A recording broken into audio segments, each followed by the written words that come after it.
Active listening समझ लग गई जी? क्या था एक्टिव लिसनिंग, अब रिपीट करें।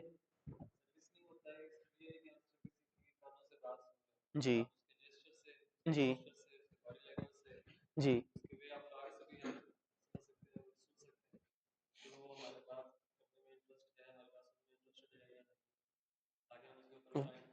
और एयरफोन लगा दिया था सही से उसको, लोगी ने, बस ठीक है। अच्छा हाँ जी, अब क्या अंडरस्टैंडिंग हुई आपकी एक्टिव लिसनिंग से? अब ये अच्छी इसने बहुत अच्छा शुरू में स्टार्ट किया कि उसे पता है कि हम पहले तो आपको कस्टमर नहीं कहना चाहिए था, प्रोस्पेक्ट कहना चाहिए था, ठीक है। That person is not customer yet, this is in the process. तो प्रोस्पेक्ट, तो जब हम प्रोस्पेक्ट से बात कर रहे हैं, ठीक है, अब उसने एक रेलिवेंसी बना दी कि वो जो बात कर रहा है ना, वो किस एनवायरनमेंट की बात हो रही है।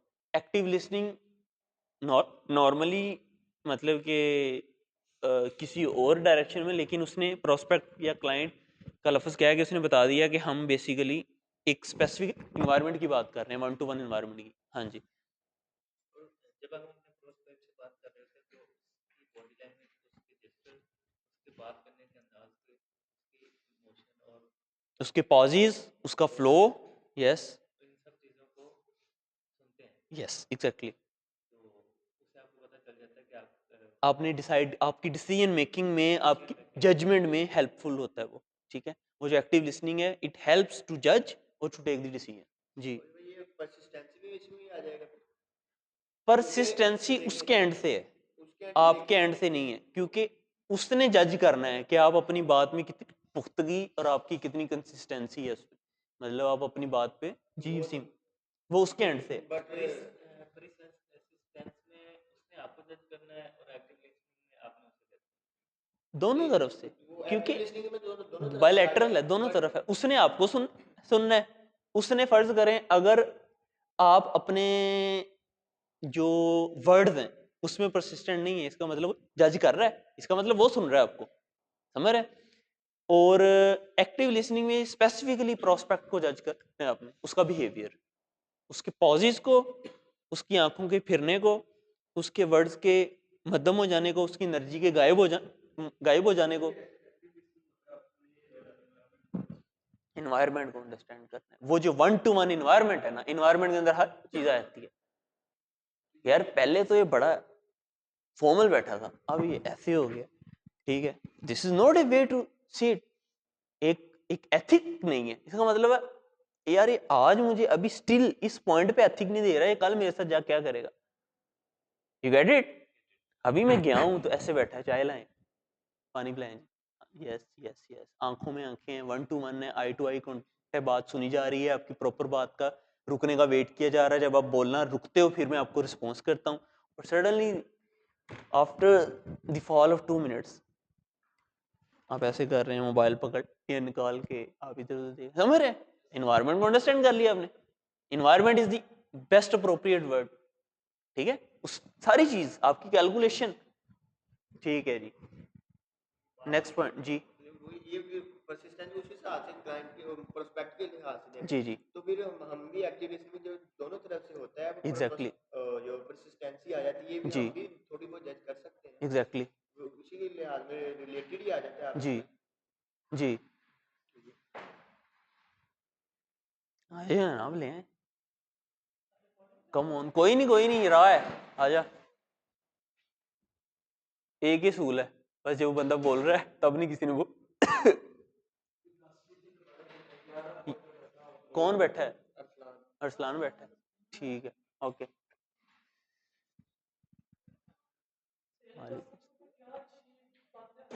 You are not welcome to speak है। हाँ अच्छा, एम्पथी जी जी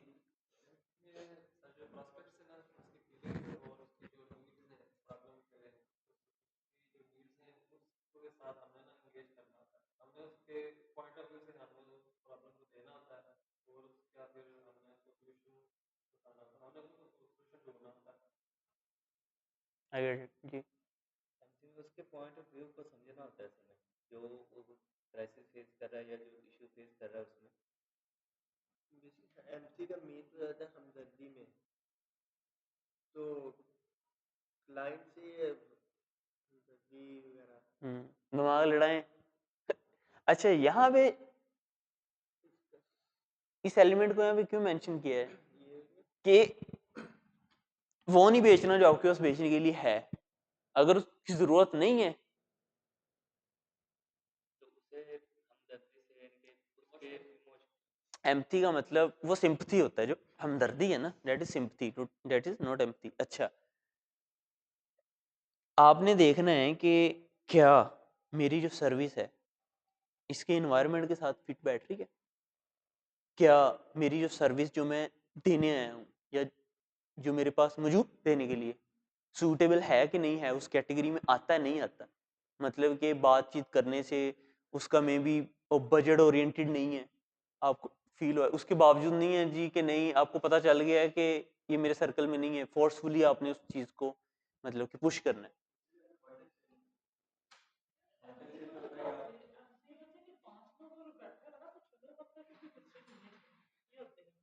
नहीं नहीं, ये बाय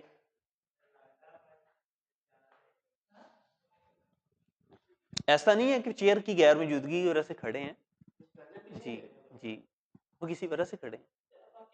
हैबिट बैठ गया, अभी उनका टाइम नहीं है। अब ये वो चीज है जिसे कहते हैं कि लेसर जजमेंट और इंस्टेंट डिसीजन मेकिंग। ठीक है कि इन्वायरमेंट को थोड़ा सा जज, मतलब इसके he was not actively get it.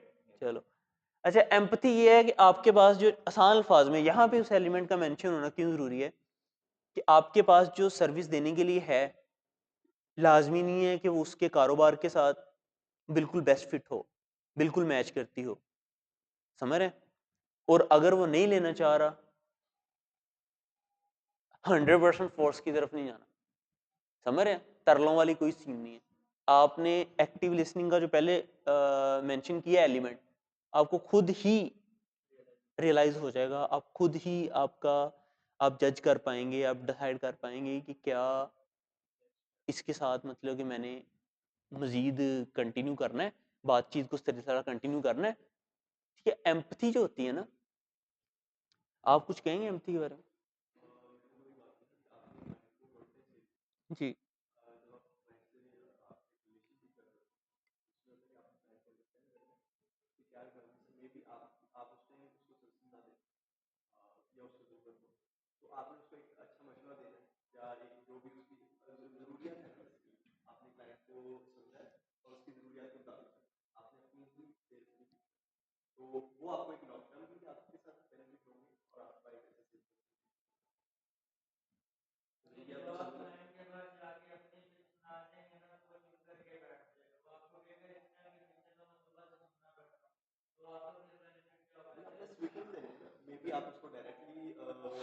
एसन का पॉइंट इज क्वाइट गुड। कैसे कि ऐसा नहीं है कि आपने ट्रिगर हो जाना है उसके जवाब से, आपने उसकी सिचुएशन को अंडरस्टैंड करना है, दैट इज एम्पथी। अब मैं इसको आपको ना 3 लेवल्स बताता हूँ। सबसे पहला लेवल है पीटी जिसे कहते हैं, ठीक है, उसको हम बड़ा रेयरली सुनते हैं। दूसरा लेवल होता है सिंपथी, कि हम कहते हैं कि जी देखो, सबसे पहले है कि मैं एक्नॉलेज करना, जिसको पिटी भी ना हो, एक्नॉलेज करना, क्या मैं अंडरस्टैंड कर पा रहा हूँ आपकी आपकी तरफ से आपकी सिचुएशन। दूसरी चीज, जब मैंने आपकी सिचुएशन अंडरस्टैंड कर ली तो क्या मैं आपकी हेल्प करना चाहता हूँ कि नहीं चाहता, यह है सिंपथी, दूसरे लेवल पे आती है। दूसरे लेवल के बाद तीसरा लेवल है एम्पथी का, कि अगर मैं हेल्प करना चाहता हूं तो मैं कैसे हेल्प करूंगा। You get it?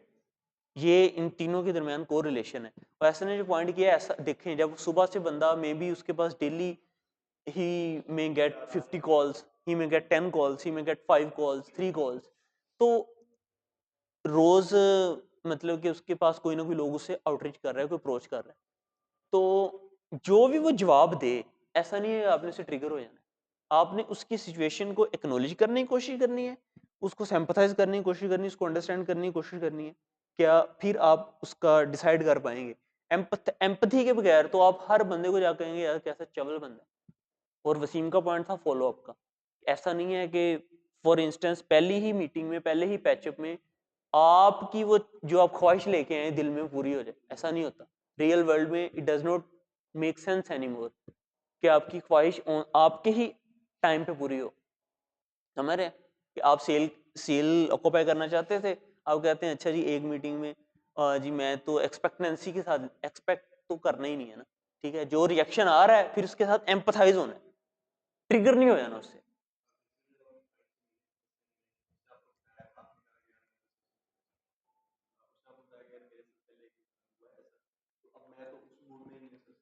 हम्म अब आप कहेंगे यार मतलब उसको बताने लगे कि हम उससे झगड़े नहीं, उससे पहले फील हो सकती क्या हुआ क्या, अगर उसका आपको कोई सोल्यूशन दे सकते ऐसा सोल्यूशन जिसमें उसको आप कॉन्फिडेंस में उसको एक अच्छा सोल्यूशन दें जो उसके लिए अच्छा हो उस टाइम और उसके साथ रिलेशन आपका वेरी गुड। अच्छा रिलेशन, अगर हम रिलेशन के वर्ड को थोड़ी देर के लिए एक्सक्लूड करें तो बाकी इनकी बात ठीक है। आप दिमाग relation, people are not open, business specifically business people वो उस बंदे के साथ ही रिलेशन में ज़्यादा इंटेंशन रखते हैं जो उनके या तो कैलिपर के लेवल का है या उनसे थोड़ी सी आगे का है, ठीक है, अदरवाइज उनकी इतनी ओपन इंटेंशंस नहीं होती, ओपन डोर्स नहीं होते। आप इन्होंने एक पॉइंट जो मुझे अच्छा लगा वो ये है कि वो आपकी सर्विस में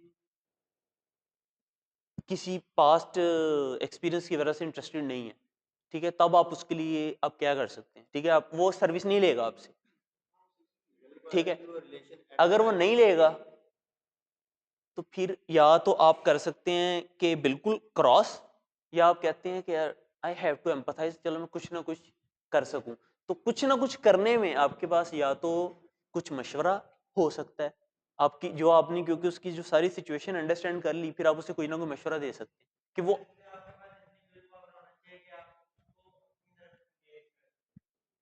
कायल कर सकें आप उसे ऐसा फील करवा सको कि भाई मैं अब ठीक है, मैं तेरी बात सुन ली, अब मैं तुझे सर्विस नहीं बेचूंगा, लेकिन मैं तेरे लिए कुछ ना कुछ करूंगा। वो जब फील करेगा ना ऐसा, प्रोस्पेक्ट आपका ऐसा फील करेगा कि अच्छा मैंने इसे सर्विस नहीं ली but still he is intending to do something for me, maybe वो चीज उसको रिलेशनशिप की तरफ इनिशियल स्टेप लेने में उधर चले जाए।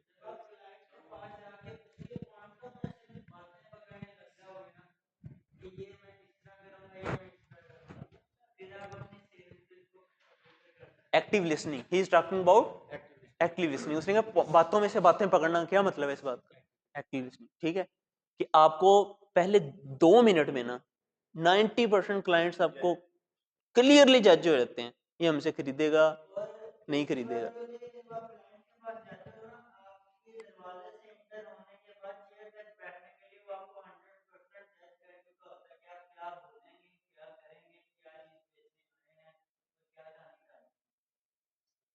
समझ रहे हैं?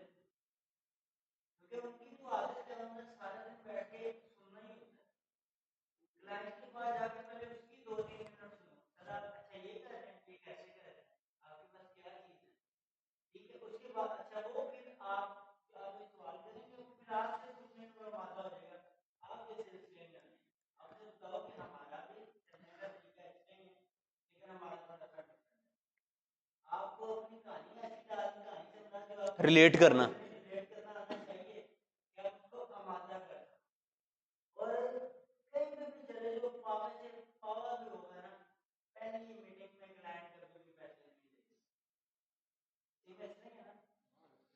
अच्छा हम स्टेप बाय स्टेप चलते हैं, वापस हम आपकी तरफ आएंगे। अभी ना बिल्कुल इनिशियली बेसिक्स थोड़ी सी हम डिस्कस कर रहे हैं, वो जो जो ये आपने सारा आपने भी प्रेजेंट करना है, मतलब आपने वो सारा एक्सपीरियंस इनके सामने खोल के रखना है जो, लेकिन अभी जो पॉइंट चल रहा है ना वो बिल्कुल ये अब ये जो अगर इनकी पैसे देने वाली बात को निकाल दें, पिछली पॉइंट तक जिन्होंने बात की है कि वो जज कर चुका होता है, वो इन एलिमेंट्स में आ जाता है।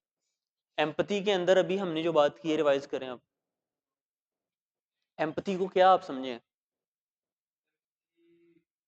रिलेशन कायम करना है, अगर कोई क्लाइंट है उसके पास पहले भी कोई कह लें कि हमारे जैसा बंदा आया है, एडवर्टाइजमेंट आपको वो रियल टाइम में वैसा रिस्पॉन्स नहीं करता जैसा आप एक्सपेक्ट कर रहे हैं।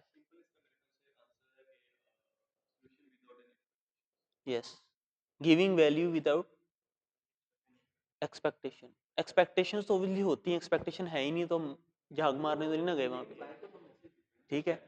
लेकिन आज के टाइम में वो वलीउल्लाह ही होता है जो विदाउट एक्सपेक्टेशन वो अल्लाह के लिए, टोटली अल्लाह के लिए कर रहा है, लेकिन हम चूंकि बिजनेस एक्सपेक्ट से कर रहे हैं, ऑब्वियसली 0% एक्सपेक्टेशन तो नहीं हो सकती, लेकिन आप कह सकते हैं लेसर एक्सपेक्टेशन। लेसर एक्सपेक्टेशन के साथ, लेसर एक्सपेक्टेशन में फिर ये है जब आपने रियल टाइम में उसका रिस्पॉन्स आपको पता चल गया तो आप दो चीजें कर सकते हैं।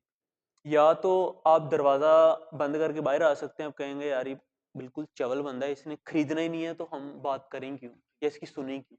दूसरा ऑप्शन ये हो सकता है कि आप कह सकते हैं कि अच्छा चलो ये हमारी सर्विस अगर आज नहीं ले पा रहा किसी भी वजह से, अगर हम इसको वो दे दें जो इसकी अभी ज़रूरत है और अगर हमारे उसमें पावर में है वो देना तो आप दे देंगे। और केसेस में ऐसे हमने देखे हैं कि बंदे ने 5,000 का काम करवाया होता है, वो कल को लाख का भी आपसे करवा लेता है, ठीक है।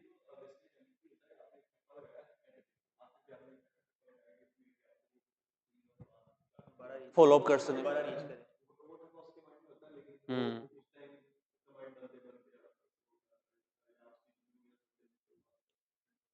एग्जैक्टली। चलें, go on with the product knowledge. Product knowledge में ये आ जाता है कि हमें अपने प्रोडक्ट के बारे में बहुत सारी नॉलेज होनी चाहिए। कोई सर्विस हम बेच रहे हैं उसके बारे में सारी नॉलेज होनी चाहिए ताकि अगला बंदा जो प्रोस्पेक्ट है जब हम उससे कुछ उसके बारे में कोई सवाल आता है हम उसका जवाब दे सकें। एग्जैक्टली जी। प्रोडक्ट नॉलेज इस तरह कि आप जब कोई भी आप ये जो बात इन्होंने बोली है आप इससे इत्तेफाक करते हैं, ठीक है बात, क्या समझ लगी? लेकिन कुछ है मतलब आप सर्विस बेच रहे हैं या प्रोडक्ट बेच रहे हैं, जो भी बेच रहे हैं तो उसके बारे में ये नॉलेज भी होना चाहिए कि आप जिस बंदे के पास जा रहे हैं तो उससे रिलेटेड यानी कि उससे पहले वो इस चीज़ में शामिल है यानी कि यूज़ कर रहा है या नहीं कर रहा, या उसने इस कोई ऐसी सर्विस पहले ली हुई है या नहीं ली हुई। यहाँ ना अगर मैं प्रोडक्ट की जगह पे मैं अभी ना एक बात हुई थी, आपने बोला ठप्पा लगाने वाला, उससे मेरे जहन में ये चीज़ आ रही है कि आज मैं इस चीज़ में ज़्यादा इंटरेस्ट नहीं लूँगा कि आप मुझे कितनी अच्छी चीज़ दे रहे हैं। मैं इस चीज़ में इंटरेस्ट लूँगा कि आप मेरी जो भी चीज़ है उसमें कितना अच्छा इंटरेस्ट ले रहे हैं, समझ रहे हैं? अब यहाँ पे अगर मैं प्रोडक्ट, हाँ ये भी एक पॉसिबल पॉइंट है, लेकिन अगर मैं देखूँ कि मैं कहूँ prospect background knowledge, prospect background knowledge, मुझे लगता है कि ऐसा नहीं है कि आपको अपनी तो चीज़ का पता ही होगा, लेकिन एक प्लस पॉइंट ये है क्या आपको उसके बैकग्राउंड का, उसके करिकुलम का पता है, उसके करिकुलम बैकग्राउंड का कितना नॉलेज है आपके पास, जिसे हम रिसर्च कहते हैं साल में। हम्म।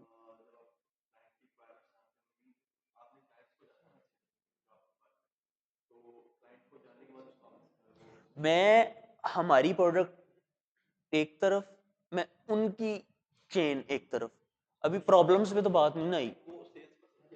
हाँ हाँ हाँ, ये भी ठीक है कि अभी हम सेल्स की बात कर रहे हैं, सेल पर्सन की बात कर रहे हैं, तो उसके पास प्रोडक्ट नॉलेज होनी चाहिए, लेकिन सेल पर्सन के पास मेरा ख्याल है उसकी रिसर्च अच्छी होनी चाहिए, वो जहाँ जा रहा है उस बिजनेस की, उसके बैकग्राउंड की। हम्म, और ये प्रोडक्ट नॉलेज जो है वो आपको कॉन्फिडेंस भी आ जाता है, जो आपको अपनी प्रोडक्ट की जितनी नॉलेज है उसके बाद भी आप उसमें कॉन्फिडेंस एग्जैक्टली। नहीं, कोई इशू नहीं। अच्छा, problem solving skill. Problem solving skills के अंदर हमने प्रोस्पेक्ट की जो प्रॉब्लम्स कोई फेस कर रहा होता है ना उसको सॉल्व करने की कोशिश करनी है। जी। फॉर एग्जांपल अगर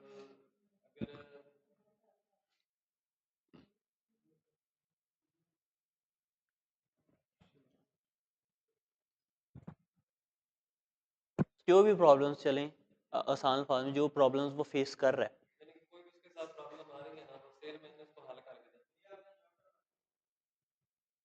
सेल मैन ने उसको किसी ना किसी तरह उसको सॉल्यूशन निकाल के देना। हम्म, जो वो पहले प्रॉब्लम फेस कर रहा हो उसका सॉल्यूशन दे। ये जो एम्पथी वाला पॉइंट है ये आपको चैट जीपीटी ने दिया है ऑलराइट। ओके चलें अगली स्लाइड पे चलें। ये ना मैंने सारा चैट जीपीटी से निकाला था। ऑलराइट जी। यहाँ पे आ जाती है टेक्निक्स फॉर सक्सेसफुल सेल्स। हम्म, यानी सेल्स के लिए जो कामयाब टेक्निक्स हैं वो कौन कौन सी हैं? जी एक तो होती है अपनी बात को स्टोरी के थ्रू प्रेजेंट करना, यानी कोई रियल लाइफ एग्जांपल है तो उसके जरिए बताएं कि फलाना बंदे ने हमारी प्रोडक्ट बाई की है या सर्विस बाई की है, उसको ये बेनिफिट्स हुए हैं, जी, स्टैट्स उसके ऐसे हैं, हाँ, उसके ये प्रोग्रेस स्टेट्स हैं, उसकी ऐसी है ये जी। उसकी प्रोग्रेस है, उसको इतना बेनिफिट हुआ जी है। एक ये तरीका है। दूसरा अगर पॉइंट हमारे पास कंसल्टेटिव सेलिंग, इसमें ये आता है कि हमने कस्टमर को जो प्रोस्पेक्ट है उसको फोर्स नहीं करना अपनी प्रोडक्ट बाय करने के लिए, जी हमने उसकी नीड्स को समझ के ना तो फिर हमने वो सॉल्यूशन प्रोवाइड करना है जी, ताकि वो अपनी नीड्स के मुताबिक खुद बाय करे, हमने पुश नहीं करना उसको। ऑप्शन उसके पास हो हाँ ऑब्वियसली। जी, उसके पास जी ऑप्शन हो। ऐसे ठीक ऑलराइट उसके पास हैंडलिंग ऑब्जेक्शंस, जी। इसमें ये कि अगर ऑब्जेक्शन किसे कहते हैं? ऑब्जेक्ट करना है कि किसी चीज़ को जज करना, रद्द करना। उस जिस सिनेरियो में ये लिखा है इस सिनेरियो में रद्द करना है मतलब बात से बात वो हमारे मतलब पास he is not going to buy that's it, ये ऑब्जेक्शन है ठीक है। तो हमें डिमोटिवेट नहीं होना चाहिए, हमें वो करना जी है, वो क्या करना आपके पास इतनी जैसे भी कैपेबिलिटी होनी चाहिए कि आप ऑब्जेक्शंस को इनकाउंटर कर सकें, मतलब कि तैयार हो मेंटली, पहले मेंटली तैयार हों। ऐसा नहीं है कि आप कहें कि नहीं वो एक कन्वर्सेशन में अच्छा इन्वॉल्व हो गया है तो जी वो ये तो आधे घंटे से बात कर रहा है तो लेगा ही लेगा, ये तो इसने तो चाय मंगवा ली है, इसने बिस्किट मंगवा लिए हैं, ये तो घंटा हो गया है, बड़े अच्छा सारा मतलब कम्युनिकेशन बड़ी अच्छी चल रही है। तैयार रहे घंटे बाद जब उसने आपको आके कहना ना नहीं पाए तो वो इनकाउंटर्स यस। हाँ वो घंटे बाद बेसिकली जो आप जिस पॉइंट पे है ना वो इनकाउंटर सिचुएशन है क्योंकि आप एक्सपेक्ट नहीं कर रहे थे। यस जो ना कर रहा है ना वो तो आप उससे पूछें क्या वजह है। प्रॉब्लम सॉल्व नहीं प्रॉब्लम तो यार अब उससे उसकी उसने सोचा कहा कि यार आप किस तरह कर सकते हो, ये तो पॉसिबल नहीं। आप उसको फिर बताएंगे ये हम किस तरह से कर सकते हैं, या वो कहेंगे यार ये तो सभी कर रहे हैं ऐसे तो पॉसिबल ही नहीं है, उसको फिर आप क्लियर करें, उसको जस्टिफाई करें कि यार नहीं हम डिफरेंट उसको आपकी आप प्रोडक्ट उसने में आपको ना कह दी है, जी उसने आपको ना कह दी है तो आप फॉलो अप क्वेश्चन उसके सामने रखें क्या वजह है। बेसिकली उसके इनकार को सुन के वो जो आपकी सर्विस या जो भी प्रोडक्ट रद्द कर रहा है वो फिर उससे पूछें कि आपको जो डाउट है वो समझने में मेरी मदद करें। यस तो हम इसको इस तरीके से यस कर सकते रिजॉल्व हैं। करने में ये बेसिकली कॉन्फिडेंस में ही आता है हैंडलिंग ऑफ इट। जब आप कंप्लीटली अपनी तरफ से कॉन्फिडेंस हो गए तो अगर आपको आपको कोई ऑब्जेक्ट कर भी रहा है किसी चीज में ऑब्जेक्शन कर रहा है तो आप उसको जस्टिफाई कर सकते हैं।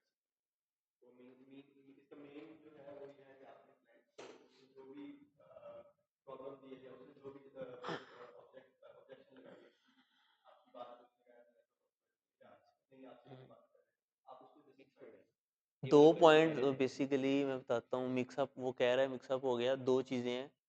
एक जो ये बात कर रहे हैं कि डेड स्टॉप आ गया, उस डेड स्टॉप को डेड स्टॉप नहीं समझना, आपने फॉलो अप करना है। अब जिस चीज़ को उन्होंने जस्टिफाई का लफ्ज़ इस्तेमाल किया है वो ये है कि आपने फॉलो अप से मुराद कि उन्होंने कह दिया नहीं नो। अच्छा अव्वल तो क्लाइंट कभी भी नो कहेगा ही नहीं, वो नखरे करता है। We will see in the next meeting, I will let you know, मैं कॉल करूंगा फलां फलां, कभी भी नो नहीं करता। हमने नो कहने में हमारे कल्चर में नहीं है कि हम किसी को नो कह सकें, वो कभी भी नो नहीं कहता ठीक है। तो जो वो आपके साथ जो आपको वो रखेगा ना उसमें फ्यूचर कॉल्स पे रखाएगा कि आई विल लेट यू नो, मैं आपको कॉल करूंगा, मैं आपको बताऊंगा, तो उस वो जो है ना उसे डिग होल कहते हैं। डिग होल क्या है, आपने वो उसकी समझे वो ऑब्जेक्शन है, आपने उसको हैंडल कैसे करना है। अब उसमें आपने उससे सवाल पूछने हैं कि क्या वजूहात हो सकती हैं, क्या वजह है कि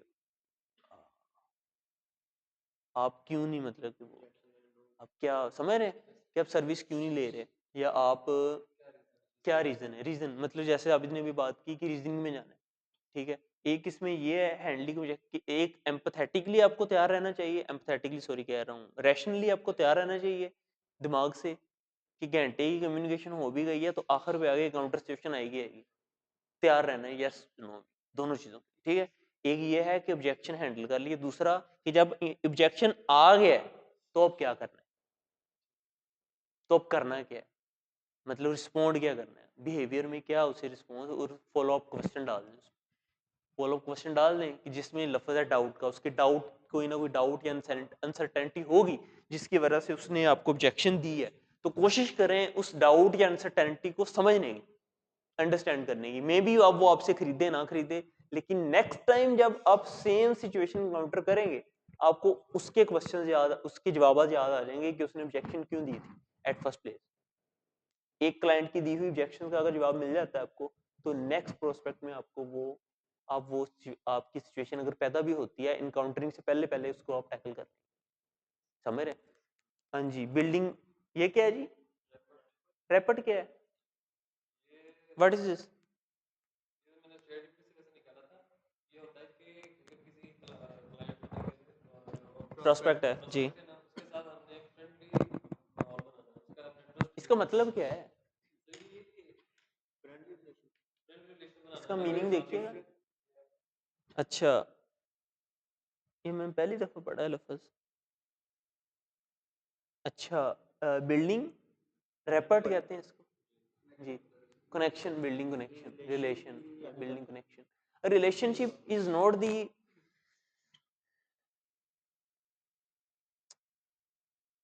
ज्यादा इतना फैसिनेटेड लफ्ज रहा नहीं है रिलेशनशिप, तो कनेक्शन इज, कनेक्शन एक, क्योंकि रिलेशन तब बनता है जब ट्रेड शुरू हो जाती है, until it does not start वो कनेक्शन ही रहता है, connection is the appropriate word. अच्छा जी, ताल्लुक, अब ताल्लुक के मराहिल है ना कि आपका ताल्लुक की मेच्योरिटी, ताल्लुक कितना मेच्योर है। अब मेरा रिलेशन दाऊद से है, दाऊद मुझे 5,000 रुपये चाहिए काइंडली लैंड मी, ठीक है, अब ये रिलेशन है, समझ रहे? ये इस चीज को इन द सेंस में लिया है, अब एक ताल्लुक है, एक ताल्लुक अच्छा है और एक ताल्लुक बुरा है। अब जैसे फैसल का मेरा ताल्लुक एक है, हम दोस्त हैं, और एक दुश्मन है, उसका भी तो मेरा ताल्लुक है। इधर वो उसको कनेक्शन, उसने इसलिए रिलेशन नहीं लिखा, उसने रैपिड से लिखा कि ये इन द सेंस पॉजिटिविटी की तरफ है, तो ये इसलिए यूज हुई कि उसके अंदर इतनी एक सलाहियत होनी चाहिए कि वो जहां